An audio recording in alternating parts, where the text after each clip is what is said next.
what comes into play is people don't understand the notion of what the word Muslim actually, means, because people have Romanized it into English. So when somebody says this guy is a Muslim, they just think it's a concept of Sunni, Shia, and that makes a person a Muslim. That is not the case. So somebody who submits to God is a Muslim. And then whoever submits to God is part of what do we call the faith called Islam. That is the act of submission. This is what we invite all the people of the book. The messenger was asked to say, oh, people of the book, let's come to equal term between us and you, that we shall not worship except Allah. That is one God. Neither shall we associate anything with him, to say he has partners, he is Trinity, he is this, he is that. No. Nor shall we take each other as lords. For instance, if you go to the Bible, you go to Luke chapter 18, verse 19, where Jesus said unto him, why callest thou me good? None is good save one, that is God. You go to Mark 12, chapter 12, verse 29 to 30, and Jesus answered him, the first of all commandment is, hear, O Israel, the Lord our God is one Lord. And so goes up to verse 30. It tells you have to devote yourself entirely to God alone, none else. Mark chapter 12, verse 32 likewise tells you there is only one God, there is none but he. Matthew chapter 4, verse 10 likewise. Luke chapter 4, verse 8, and then John chapter 5, verse 37, where he says, and the Father who sent me, he has testified of me. You have neither heard his voice at any time nor seen his form. So Jesus was only submitting to the will of God above, and that is why we claim he is a Muslim. Did Jesus submit to the Allah that we read about in the Quran? There are all kinds of directions we can go with this. We can point out things like the Quran denies Jesus' sacrificial death and resurrection, but Jesus said things like, for even the Son of Man did not come to be served, but to serve and to give his life as a ransom for many. So Jesus is laying down his life as a ransom for others. That's Mark 10:45. And there are tons of passages on Jesus saying that he's going to die on the cross and rise from the dead.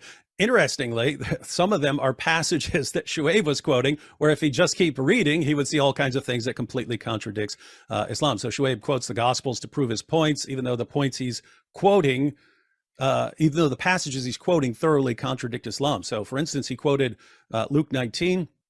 If he kept reading to verses 31 to 33, he would see Jesus took the 12 aside and told them, we are going up to Jerusalem, and everything that is written by the prophets about the Son of Man will be fulfilled.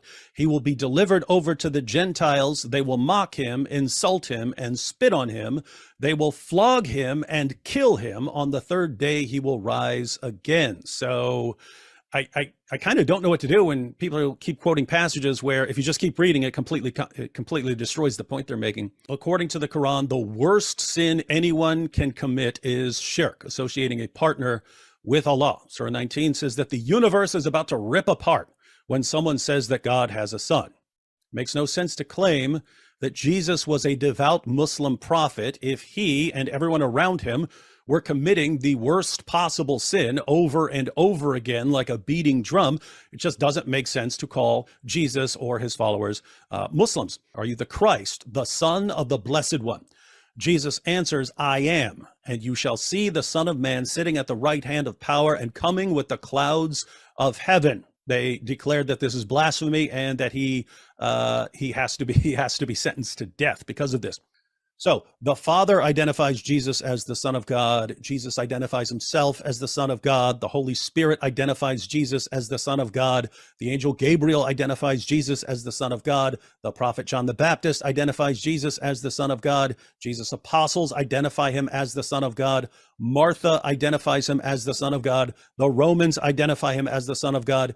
Demons identify him as the Son of God. Matthew, Mark, Luke, John, pick a book over and over again. Jesus is called the Son of God, and our Muslim friends go to these very books to show that Jesus was a devout Muslim. 600 years later, Muhammad, the prophet of Islam, comes along and tells his followers that the worst possible sin anyone can commit is claiming to be the Son of God or calling someone the Son of God. So according to Islam, according to the Quran, is Jesus a Muslim, someone who submits to the Allah of the Quran? Obviously not. He's committing the worst possible sin over and over, and so were everyone around him. We have the meaning of Muslim that's given to us is whoever submits their will to God, whoever submits themselves to God, whoever believes in his books, and whoever follows his commands, believes in his command. You submit to these things, you submit to God, you are a Muslim. I'm gonna show you how ambiguous this is. One of the best Muslims, according to this definition, that I could ever think of is Paul the Apostle. Paul, being a Pharisee, knew the scriptures, believed in the scriptures, submitted to the scriptures, submitted to God so much with so much zeal that he went after those who he thought were not submitting to the will of God and committing shirk against God by claiming that Jesus is the divine Messiah who died for our sins and rose again on the third day. So I believe that by this definition, Paul is amongst the best of Muslims. If we're going just by someone who submits their will to God and submits to his books, his revelation, and things of this nature. Not just Paul, but me. I guess am a Muslim. I believe in God. He's a triune God, infinite, and there's no one beside him, no one other than him, and he is magnificent in everything that he is. I submit to him in his revelations. I submit to his books, his commands. I am a Muslim. David, you're a Muslim. The 1,300 people in this chat who are monotheists, who submit their will to God, you're Muslims. So that's how ambiguous this is. And I don't think that they would agree with this. So if we're going to be, honest with what it is to be a Muslim, it's believing and submitting to a particular concept of God that we find described in the Quran.